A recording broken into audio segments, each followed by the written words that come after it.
সূরার দুটি আয়াতের টুকরো তেলাওয়াত করেছি।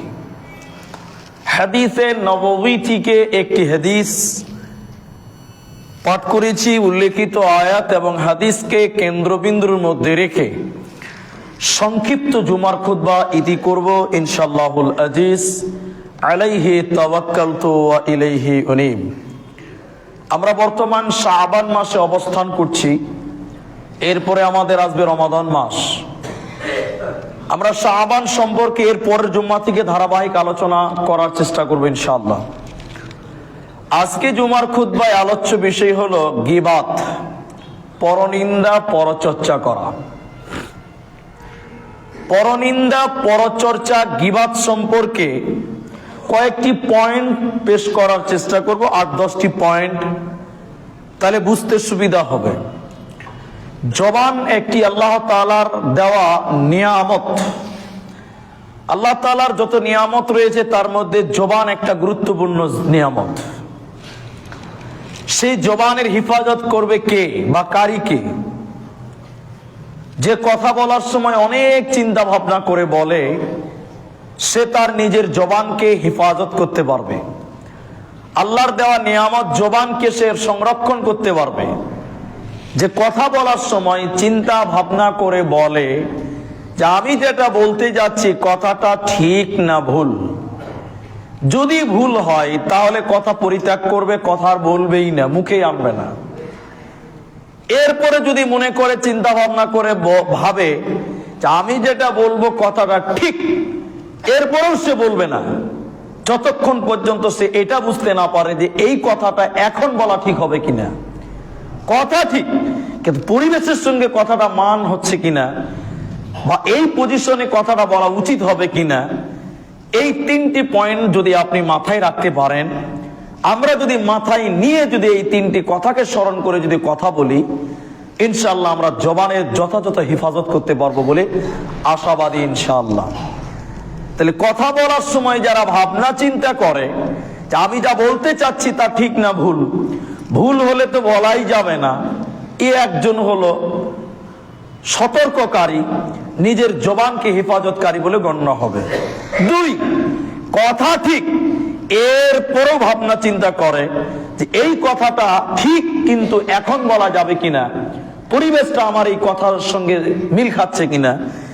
এরপরে যদি কথা বলে, আশা করা যায় ওই ব্যক্তিটা আল্লাহ তাআলার নিয়ামত জবানের হিফাজত করলো। মনে রাখবেন, জবান মনে যা চাই তাই বলবেন, এই অধিকার আল্লাহ দেয়নি। আপনার ব্যক্তিগত স্বাধীনতা এখানে নেই। আপনার মন যা চাই তাই জবান দিয়ে বলবেন, এ কথা অনুমতি আল্লাহ দেয়নি, মুহাম্মদ সাল্লাল্লাহু আলাইহি সাল্লামও দেয়নি। এই জবানের দ্বারা আমরা বড় বড় গুনাহ করে থাকি।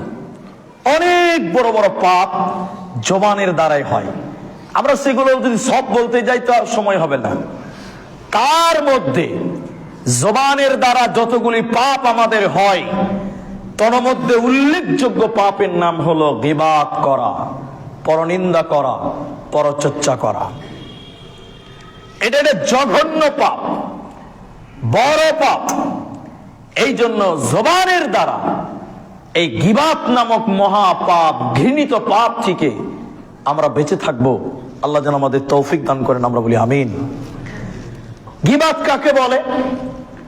গীবাত ওকেই বলা হয়, আপনি কারো ব্যাপারে কোনো কথা বলছেন অথচ সে আপনার সামনে নেই। আপনি কোনো মানুষের ব্যাপারে অন্য মানুষের সামনে কথা বলছেন, অথচ যার ব্যাপারে বলছেন সে ব্যক্তি ওখানে নাই। সে যদি এই কথাগুলো শুনতে পায় তাহলে অন্তরে কষ্ট পাবে। সে যদি জানে যে আপনি তার ব্যাপারে অমুকের সামনে কথাগুলো বলেছেন, সে শুনলে অন্তরে ব্যথা পায়, কষ্ট পায়। এর নাম গীবাত, এর নাম গীবাত। এটা হলো বড় পাপ, এটা হলো মহাপাপ।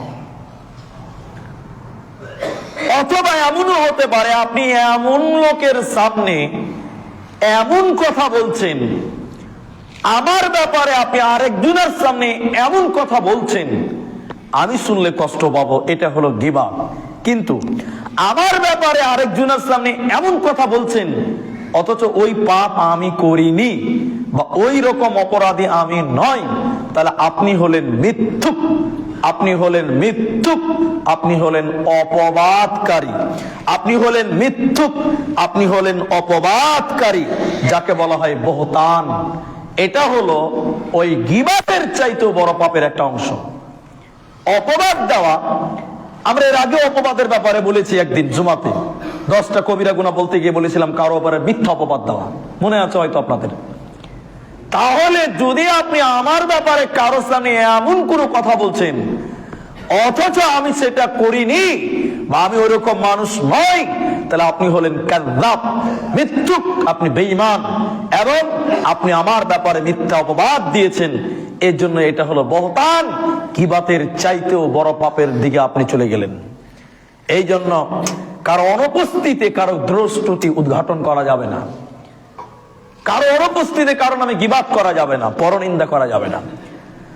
আবু হুরায়রা রাদিয়াল্লাহু তাআলা আনহু থেকে বর্ণিত, তিনি বলেন রাসূল সাল্লাল্লাহু আলাইহি সাল্লাম বলছেন, আতাদরুনা মাল গীবাত, হে সাহাবা ইকরাম তোমরা বলো তো গীবাত কি? নবী বললেন, হে লোক সকল তোমরা বলো গীবাত কি, কোন কাজকে গীবাত বলে, কোন পাপকে গীবাত বলে? সাহাবা ইকরাম বললেন, ক্বালু ওয়াল্লাহি ওয়া রাসূলি, আল্লাহ এবং আল্লাহ রাসূল ভালো জানেন, আল্লাহ এবং আল্লাহর নবী ভালো জানেন যে গীবাত কি। তখন নবী সাল্লাল্লাহু আলাইহি ওয়াসাল্লাম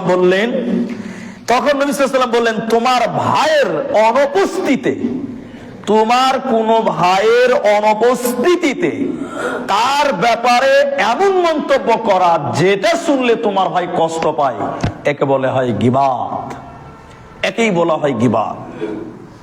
তুমি এমন একদিন ভাইয়ের কথা আলোচনা করছো, এমন কথা বলছো যেটা যদি সে শুনতে পায় কষ্ট পাবে, তাহলে আপনি কথা বলিয়েন না। যদিও সে পাপ করেছে তারপরেও বলবেন না, অপছন্দ, তাহলে একে বলা হয় গীবাত। তখন সাহাবীরা বললেন, আল্লাহর নবী, আমি অমুক ভাইয়ের ব্যাপারে এমন কথা বলছি যেটা আসলেই সে এই কাজ করে, আসলেই সে পাপী, আসলেই সে এই কাজ করে, তো তাহলে এটা কি গীবাত হবে? এটাও কি গীবাত হবে? নবী সাল্লাল্লাহু আলাইহি সাল্লাম বলেন, যদি এই দোষটি তার মধ্যে থাকে, যদি এই দোষটি তার মধ্যে থাকে তবে সেটা তুমি বলিও না, বললেও তো এটা গীবাত হবে। আর যদি না থাকে বানিয়ে বলো, তাহলে এটা হলো বহতান, তার উপর অপবাদ দেওয়া হলো। তাহলে আপনি জানেন যে অমুক মানুষটা খারাপ বা এই পাপ করে, মানুষের সামনে বলে বেড়াতে পাবেন না। আপনি বলতে গেলে তাকেই বলতে হবে যে ভাই তোমার এটা ভুল হচ্ছে, ভাই তুমি এটা অন্যায় করছো, তুমি সংশোধন হও, নিজেকে পরিশুদ্ধ করো, নিজেকে ইসলাহ করো, সংশোধন করো, তাকে বলেন। তার পাপ আরেকজনের সামনে বলবেন, এটা হলো গীবাত, এটা হলো পরনিন্দা, এটা হলো গীবাত। না থাকলে যদি তারপরেও বলেন তাহলে তো এটা মিথ্যাবাদী, তুমি তো কাযযাব, বহতান, অপবাদ দেওয়া, আর অপবাদ দিলে আল্লাহ তাআলা বিচার করবেন। তাহলে কারো সামনে জবান দিয়ে কারো নামে কোনো কথা বলা যাবে না। এটা উদাহরণ দিই, যে ব্যক্তি গুনাহ করে আর যে ব্যক্তি তার গুনাহ বয়ে বেড়ায়, বলে বেড়ায়, এদের উপমাটা কেমন? এক লোক কালীচকের হাটে আলু বিক্রি করতে যাচ্ছে, সাদা লোক, বুদ্ধি টুদ্ধি অত চালাক নয়, তো আলু বিক্রি করতে যাচ্ছে সাইকেলে করে, বস্তাটা লিক হয়ে গেছে, মাঝে মধ্যে একটা একটা করে আলু পড়ছে, আলু পড়ে যাচ্ছে, আস্তে আস্তে আগাচ্ছে, একটা একটা করে আলু পড়ছে, মাঝে মধ্যে পড়ে, সবসময় পড়ে না। আরেকটা লোক সরিষা বিক্রি করতে যাচ্ছে কালীচকে, ওর পেছনে পেছনে, ও তখন গোটা এলাকার লোককে বলছে, দেখো কত বুদ্ধি কম, দেখো কত বুদ্ধি কম, ওরা আলু পড়ছে, ওর হুঁশি নাই, দেখো ওরা আলু পড়ছে, ওর হুঁশি নাই, ওই যে একটা পড়লো, ওই যে একটা পড়লো। এই বলতে বলতে যাচ্ছে কে? সরিষাওয়ালা। কার ব্যাপারে বলছে? আলুওয়ালার ব্যাপারে। অথচ যে সরিষা নিচে ওর প্লাস্টিকটা ফুটা হয়ে গেছে, চু চু করে পড়ছে। আচ্ছা বলেন, কালী চোখ ঢোকার আগে দেখছে, বাহ আমার বস্তাটা লিক হয়ে গেছে, আলু পড়ছে, ও যদি চেষ্টা করে আস্তে আস্তে পেছনে কুড়াতে পারবে, একটা একটা করে তুলতে পারবে। কিন্তু যার সরিষা পড়ে গেল চুয়ে চুয়ে, বলেন ও কুড়তে পারবে? ও তুলতে পারবে? ও পারবে না। তো গীবাতের উপমা তাই, যে গীবাত যে পাপ করেছে, ও যদি আল্লাহর কাছে তওবা করে, আল্লাহ মাফ করবে। যে যার গীবাত করেছে তার কাছে মাফ চাইলে আল্লাহ মাফ করে দিবে, যার গীবাত করেছে তার কাছে মাফ চাইলে মাফ হবে। কিন্তু তুমি যে বলে বেড়ালে, এটার পাপকে ক্ষমা করবে বলো? তুমি যে ওর পাপ বয়ে বয়ে বেড়ালে, বলে বেড়ালে, প্রচার করে বেড়ালে, ওই ব্যক্তি গীবাত করেছে, ও কষ্ট পেয়েছে, এবার তোমাকে কে মাফ করবে বলো দেখি? এই জন্য মানুষের দুষ্টুতি উদ্ঘাটন করবেন না। আর এই গীবাত শুধু জবান দেওয়া হয় এমনটা নয়, গীবাত হাতের দ্বারাও হয়, চোখের দ্বারাও হয়। বলে হুজুর চোখের দ্বারা হাতের দ্বারা গীবাত হয়? বলে হয়। হাদিস, আয়েশা রাদিয়াল্লাহু তাআলা আনহার সামনে একটা মেয়ে এসেছে রাসূলের খিদমতে। মেয়েটা চলে গেল। তখন আয়েশা রাদিয়াল্লাহু তাআলা আনহা, আমার দিকে দেখেন, আয়েশা রাদিয়াল্লাহু তাআলা আনহা তখন রাসূলকে বললেন, আল্লাহর নবী, মেয়েটা দেখেন কত ছোট, হাতের দ্বারা দেখাচ্ছেন। মেয়েটা কত ছোট, হাইট নাই, মানে হাইটে শর্ট, হাতের দ্বারা দেখাচ্ছেন। আয়েশা কিসের দ্বারা দেখালেন? হাতের দ্বারা দেখালেন। এরকম ইশারা দিচ্ছে, আল্লাহ রাসূল দেখেন মেয়েটা হাইটে কত ছোট, ইশারা দিচ্ছে হাতের দ্বারা। নবী বললেন, আয়েশা হাতের দ্বারা তুমি গীবাত করছো? ছি ছি ছি ছি, হাতের দ্বারা গীবাত হয়? মুহাম্মদ সাল্লাল্লাহু আলাইহি ওয়াসাল্লাম বলেন, হাতের দ্বারা গীবাত করিও না। চোখ দিয়ে ইশারা দিয়ে কাউকে অপমান করে, কারা দোষ বলে বেড়ায়, চোখের দ্বারা ইশারা দেয়, তাই না? চোখ দিয়ে ইশারা দিয়ে বুঝিয়ে দেয় ও এটা পাপ করছে, চোখের গীবাত। তাই গীবাত হাতের দ্বারাও হয়, গীবাত জবানের দ্বারা হয়, গীবাত পায়ের দ্বারা হতে পারে। ইমাম গাজ্জালী রাহমাতুল্লাহ আলাইহি তিনি বলছেন, অঙ্গভঙ্গি দিয়েও গীবাত করা যায়, এর জন্য শাস্তি পেতে হবে, এর জন্য শাস্তি অপরিহার্য রয়েছে। গীবাত থেকে বেঁচে থাকুন। গীবাতের 3 নম্বর পয়েন্ট, গীবাত এত খারাপ, গীবাত এত খারাপ, গীবাত করলেন মানে মরা ভাইয়ের মাংস খেলেন, আপনার মৃত্যু ভাইয়ের মাংস খেলেন। তোমরা কি কেউ চাও যে তোমার মৃত্যু ভাইয়ের মাংস তুমি খাবে? ছি ছি ছি, এটা তো কেউ চাইবে না। যে মরা আমার ভাই মারা গেছে, তার মাংস আমি কেটে খাবো, এটা তো হতেই পারে না। আল্লাহ তাআলা বলছেন কোরআনুল কারীম 49 নম্বর সূরা 26 নম্বর পারা 2 নম্বর রুকুর 12 নম্বর আয়াত, সূরা হুজরাতের ভিতরে আল্লাহ বলছেন, ইয়া আইয়ুহাল্লাযীনা আমানু ইজতানিবু কাসীরাম মিনাজ যান ইন্না বা'দা যান। আয়াত অনেক লম্বা। আল্লাহ তাআলা বলছেন তোমরা ধারণা করিও না, ধারণাই খারাপ, ধারণা করা থেকে বেঁচে থাকো। এরপরে বললেন তোমরা গীবাত করিও না, পরনিন্দা করিও না, মানুষের দুষ্টুটি উদ্ঘাটন করতে যেও না। তুমি যদি পরনিন্দা করো, এর পাপ কি? তোমার মৃত ভাইয়ের মাংস খেলে যে পাপ হয়, গীবাত করলে, পরনিন্দা করলে একই পাপ হয়। এই জন্য কেউ যেন তার মৃত ভাইয়ের মাংস না খায়, অর্থাৎ কেউ যেন গীবাত না করে। গীবাত একটা জঘন্য পাপ। 4 নম্বর পয়েন্ট, গীবাতকারীর জন্য মুহাম্মদ সাল্লাল্লাহু আলাইহি ওয়াসাল্লাম নয়, বরং আল্লাহ বদদুয়া করেছেন, আল্লাহ বদদুয়া দিয়েছেন, আল্লাহ দিয়েছেন। কোরআন 30 পারা 104 নম্বর সূরা, সূরা হুমাযার 1-2 নম্বর আয়াতে আল্লাহ তাআলা বলছেন, ওয়াইলুল লিকুল্লি হুমাযাতিল লুমাযা।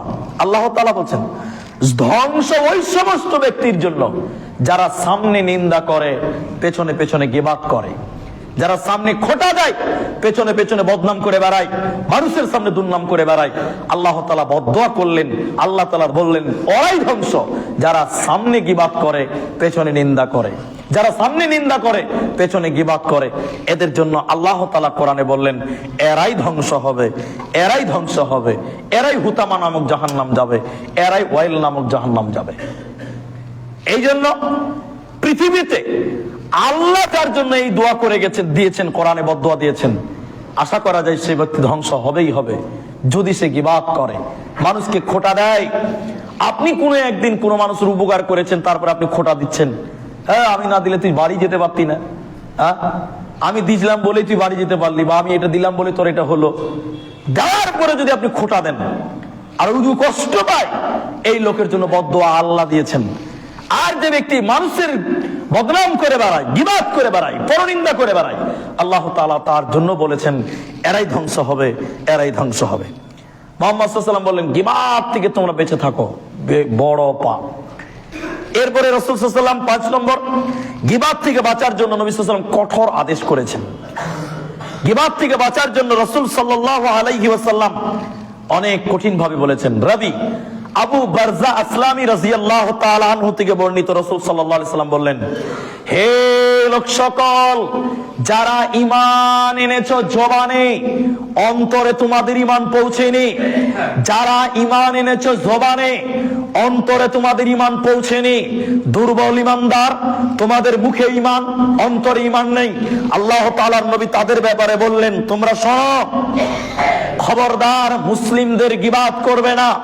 আল্লাহর নবী তাদেরকে বললেন, খবরদার তোমরা মুসলিমের গীবাত করবে না, দুষ্টুতি আলোচনা করবে না, পাপ সমূহ আলোচনা করবে না। আল্লাহর নবী বললেন, আবু বারজা আসলামী রাদিয়াল্লাহু তাআলা আনহু থেকে বর্ণিত, তিনি বলেন, রাসূল সাল্লাল্লাহু আলাইহি ওয়াসাল্লাম বললেন, হে লোক সকল যারা জবানে ঈমান অন্তরে ঈমান নাই, তোমাদেরকেই বলি, তোমরা মানুষের গীবাত করবে না, মুসলমানদের গীবাত করবে না। তোমরা যদি তাদের দুষ্টুতি উদ্ঘাটন করে বেড়াও, গীবাত করে বেড়াও, আল্লাহ তাআলা তোমাদের দুষ্টুতি খুঁজবেন, আল্লাহ তাআলা তোমাদের দুষ্টুতি খুঁজে বেড়াবেন। আর আল্লাহ যার দুষ্টুটিকে বের করবেন, আল্লাহ যার দোষকে বের করবেন, আল্লাহ যার পাপ সমূহকে খুঁজে খুঁজে বের করবেন, আল্লাহ তাআলা তাকে নিজ ঘরে আযাব দিবে, আল্লাহ তাআলা তাকে জাহান্নামে আযাব দিবে। এই জন্য মুসলিম ভাইদের গীবাত করিও না, মুসলিমদের গীবাত করিও না, মুসলিমদেরকে অপমানিত করিও না। 6 নম্বর, গীবাত এমনই পাপ, জেনার চাইতেও বড় পাপ। গীবাত করা ব্যভিচারের চাইতে বড় পাপ। জাবের রাদিয়াল্লাহু তাআলা আনহু থেকে বর্ণিত, তিনি বলেন, রাসূল সাল্লাল্লাহু আলাইহি ওয়াসাল্লাম বলেছেন, সাহাবায়ে কেরাম জিজ্ঞাসা করলেন, হে আল্লাহ রাসূল সাল্লাল্লাহু আলাইহি ওয়াসাল্লাম, গীবাত কিভাবে জেনার চাইতে বড় হলো? আল্লাহ রাসূল বলছেন, গীবাত জেনার চাইতেও বড়। তো সাহাবীরা জিজ্ঞাসা করলেন, আল্লাহর নবী, গীবত করা ব্যভিচারের চাইতে বড় কি করে হলো? নবী সাল্লাল্লাহু আলাইহি ওয়াসাল্লাম কত সুন্দর করে বুঝালেন, দেখো, জেনা কেউ করেছে, আল্লাহ রাসূল এইভাবে বলছেন, ইয়াকুমুল গীবাত ফাইনাল গীবাতা আশাদ্দু মিনাজ জিনা। আরে গীবাত এত বড় পাপ, গীবাত এত বড় পাপ। কত বড় পাপ? বলে জেনার চাইতে বেশি বড় পাপ। সাহাবীরা আশ্চর্য হয়ে বললেন, আল্লাহর নবী, জেনা তো একটা বড় পাপ, এর চেয়ে বড় পাপ গীবাত কিভাবে হলো? মুহাম্মদ সাল্লাল্লাহু আলাইহি ওয়াসাল্লাম বলেন, দেখো দেখো দেখো, কেউ জেনা করেছে, ব্যভিচার করেছে, জেনায় লিপ্ত হয়েছে, পরবর্তীতে সে ভুল বুঝতে পেরেছে, আল্লাহর কাছে যে কান্নাকাটি করে, আল্লাহ তাকে মাফ করতে পারে। অধিকার আছে কার? আল্লাহর। কিন্তু কেউ যদি গীবাত করে, যার গীবাত করেছে তার কাছে ক্ষমা না চাওয়া পর্যন্ত এই পাপ আল্লাহ ক্ষমা করবে না। এই জন্য গীবাত জেনার চাইতে বড় পাপ। জেনার পাপ আল্লাহ সরাসরি মাফ করতে পারে, কিন্তু গীবাতের পাপ আল্লাহ সরাসরি মাফ করবে না। যার বদনাম করেছেন, যার দুর্নাম করেছেন, যার দুষ্টুতি উদ্ঘাটন করেছেন, ওর কাছে আপনাকে মাফ চাইতে হবে। আয় ভাই, তোমার নামে আমি বদনাম করেছিলাম, ভাই তুমি আমাকে মাফ করো। ও যদি মাফ করে তো আল্লাহ মাফ করবে। এই যদি বলে আমি তোকে মাফ করলাম না, এই পাপ আল্লাহ মাফ করবে না। এই জন্য জীবনে আর যাই হোক, মানুষের অনুপস্থিতিতে মানুষ কোন দিন ভাইয়ের দুষ্টুটি, অপমান কাউকে করবেন না, কারো বদনাম করবেন না, কারো দোষ বলবেন না, কারো পাপ প্রকাশ করে বেড়াবেন না। ও যদি মাফ না করে এই পাপ ঠেকে থাকবে, আল্লাহ মাফ করবেন না। এই জন্য নবী সাল্লাল্লাহু আলাইহি ওয়াসাল্লাম বললেন, আশ-শুআবুল ঈমান লিল বাইহাকিতে হাদিস এসেছে যে জিনার চাইতে বড় পাপের নাম হলো গীবাত। গীবাত থেকে তোমরা বেঁচে থাকো। গীবাতকারী শাস্তি কি আছে? গীবাতকারী শাস্তি রয়েছে। আনাস রাদিয়াল্লাহু তাআলা আনহু থেকে বর্ণিত, তিনি বলেন, এটি হলো 7 নম্বর পয়েন্ট। আনাস রাদিয়াল্লাহু তাআলা আনহু থেকে বর্ণিত, তিনি বলেন, রাসূল সাল্লাল্লাহু আলাইহি ওয়াসাল্লামকে মেরাজের রাত্রিতে নিয়ে যাচ্ছেন। কে? জিবরাইল নিয়ে যাচ্ছে, ফেরেশতারা নিয়ে যাচ্ছে। হঠাৎ করে জাহান্নামে দেখতে পেল কিছু লোক তার আঙ্গুল দিয়ে তার মুখে আঁচড়াচ্ছে অথবা মুখে টেনে টেনে ফেলে দিচ্ছে। ভালো করে শুনেন, নবী সাল্লাল্লাহু আলাইহি ওয়াসাল্লাম বললেন, আমি জাহান্নামে দেখলাম কিছু মানুষের কুনি অনেক বড় বড়, এখনো ছেলেদের অনেকের আছে, অনেক মেয়েদের দেখবেন নখ অনেক বড় বড় আছে। এই জাহান্নামীদের লক্ষণ, এগুলো জাহান্নামীদের লক্ষণ। যে সকল যুবক ছেলেদের আঙ্গুল বড় বড় হয়ে গেছে, নখ বড় বড় হয়ে গেছে, জুমার পরে আগে কাটবেন, এটা হলো প্রথম কাজ। খাওয়া দাওয়ার আগে ওটা কেটে নেবেন, কারণ যার নখ বড়, এটা জাহান্নামীদের লক্ষণ। হাদিস যেটা বলছিলাম, আনাস রাদিয়াল্লাহু তাআলা আনহু থেকে বর্ণিত, তিনি বলেন, রাসূল সাল্লাল্লাহু আলাইহি ওয়াসাল্লাম মেরাজের রাত্রিতে গিয়ে দেখলেন কিছু মানুষ তার নখ দিয়ে, আঙ্গুল দিয়ে তার মুখকে আঁচড়াচ্ছে, অথবা তাদের এই নকলা আঙ্গুল দিয়ে তার মুখে ভরে দিয়ে টেনে টেনে গালকে ফেড়ে দিচ্ছে। জিবরাইল, মান হাউলাই, এরা কারা? এরা কারা? তখন রাসূল সাল্লাল্লাহু আলাইহি ওয়াসাল্লাম বললেন, এরা, জিবরাইল বললেন, এরা হলো তারা যারা তাদের মৃত ভাইয়ের গোশত খেয়েছিল। তার মানে বুঝতে পারেননি, যারা তার ভাইয়ের গীবাত করেছিল। ওই যে বললাম যে গীবাত করা মানে মৃত ভাইয়ের গোশত খাওয়া। তখন জিবরাইল বলছে, আল্লাহর নবী, এরা হলো তারা যারা তার মৃত ভাইয়ের গোশত ভক্ষণ করেছিল, মান সম্মান হানি করেছিল, অপমান করেছিল, গীবাত করেছিল। এরাই হলো তারা। সম্মানিত মসজিদের মুসল্লি, জীবনে আর যাই হোক, অন্তত গীবাতের মতন জঘন্য পাপ থেকে আমরা বাঁচবো। আল্লাহ যেন আমাদের তৌফিক দেয়, বলুন আমিন। আরেকটি হাদিস মুসনাদে আহমদের ভিতরে রয়েছে, দুটি মেয়ের কথা বলা হচ্ছে। দুটি মেয়ের কথা বলি, গীবাতকারী দুই নারীর ঘটনা। এটা আপনি শুনেন, তাহলে আপনার কিছু উপকার আসবে। দুজন মেয়ে রোজা ছিল, সিয়াম অবস্থায় ছিল। সেটা ফরজ না নফল এটা উল্লেখ করা নেই, তবে রোজা ছিলেন। ইমাম আহমদ ইবনে হাম্বল রাহিমাহুল্লাহ তিনি এনেছেন। তো রোজা থাকা অবস্থায় দুই নারী বসে বসে গল্প করছে। গল্প, মেয়েদের গল্প, বুঝতে পারছেন? গল্প করতে করতে কারো একটা ব্যক্তিকে টার্গেট করে নিয়েছে, কোন একটি ব্যক্তির নাম চলেছে। এবার শুরু করেছে তার নামে বদনাম করা, গীবাত করা, পরনিন্দা করা। গীবাত করতে করতে করতে করতে এই মেয়ে দুটার এত তৃষ্ণা লেগেছে, এত পানি পিপাসিত অবস্থা, মানে বুক থরথর করছে, কলিজা গলার কাছে চলেছে, মরা মরা অবস্থা। একটা লোক দেখেছে ওই মেয়ে দুটোর অবস্থা এত খারাপ, অথচ তারা রোজা ছিল। লোকটার সঙ্গে সঙ্গে রাসূল সাল্লাল্লাহু আলাইহি ওয়াসাল্লামের কাছে এসে বলছেন, আল্লাহর নবী, ওই যে দুটা মেয়ে দেখেন রোজা আছে, তারা যে কি করছিল আল্লাহ জানে, কিন্তু তারা এত পানি পিছনা লেগেছে, জান যায় মারা যাবে। আল্লাহর নবী কি করবেন? আল্লাহর নবী না শোনার ভান করে বসে থাকলেন। আবার বললেন, আল্লাহর নবী, ওই যে দুটা মেয়ে রোজা অবস্থায় কি যে গল্প করছিল, একদম পানির জন্য হিসপিস করছে, মনে হচ্ছে মারা যাবে। তখন রাসূল সাল্লাল্লাহু আলাইহি ওয়াসাল্লাম বলেন, ওই দুজনকে ডাকো, ওই দুটো মেয়েকে ডাকো। দুটা মেয়েকে ধরে আনা হলো, তারা মারা যাবে অবস্থা।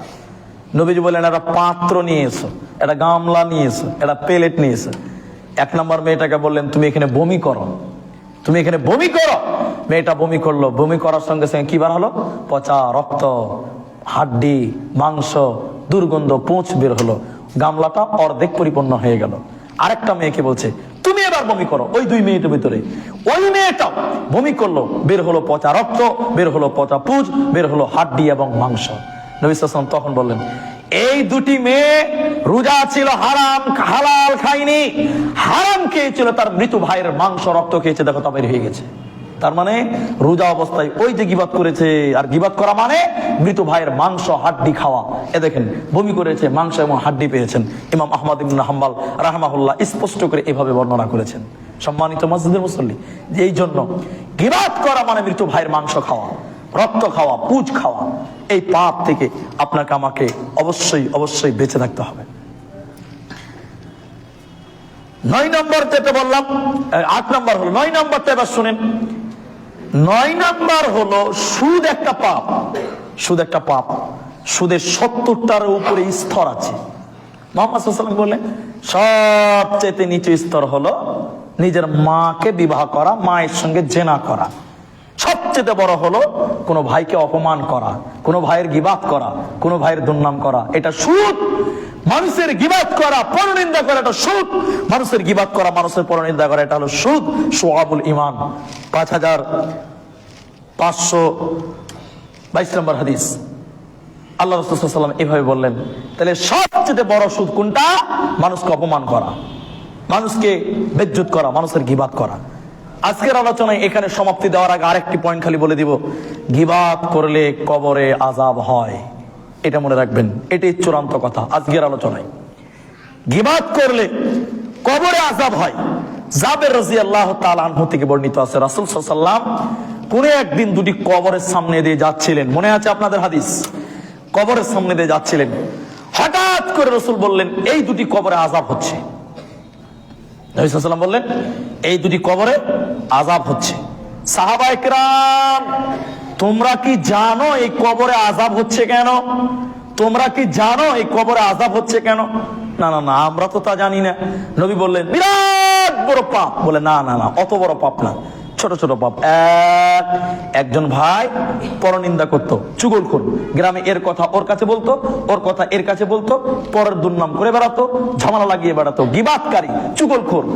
এই লোক চুগলখড়ি বেড়াতো, পরের দুর্নাম করে বেড়াতো, অপমান করে বেড়াতো, এই জন্য তার কবরে আযাব হচ্ছে।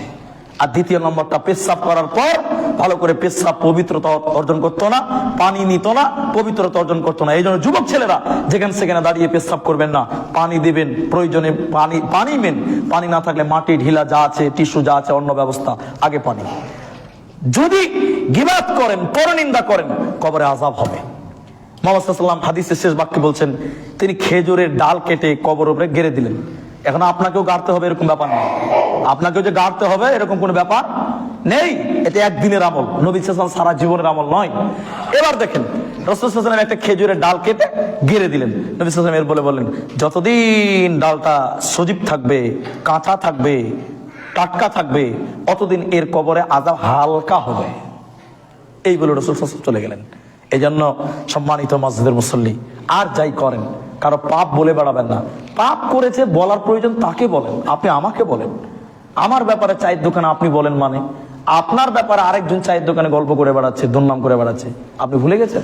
আপনি ওই সরিষাওয়ালা যে আলুর দুর্নাম করে বেড়াচ্ছে, অথচ তার যে সরিষা পড়ে গেল এটা তার হুঁশ নাই।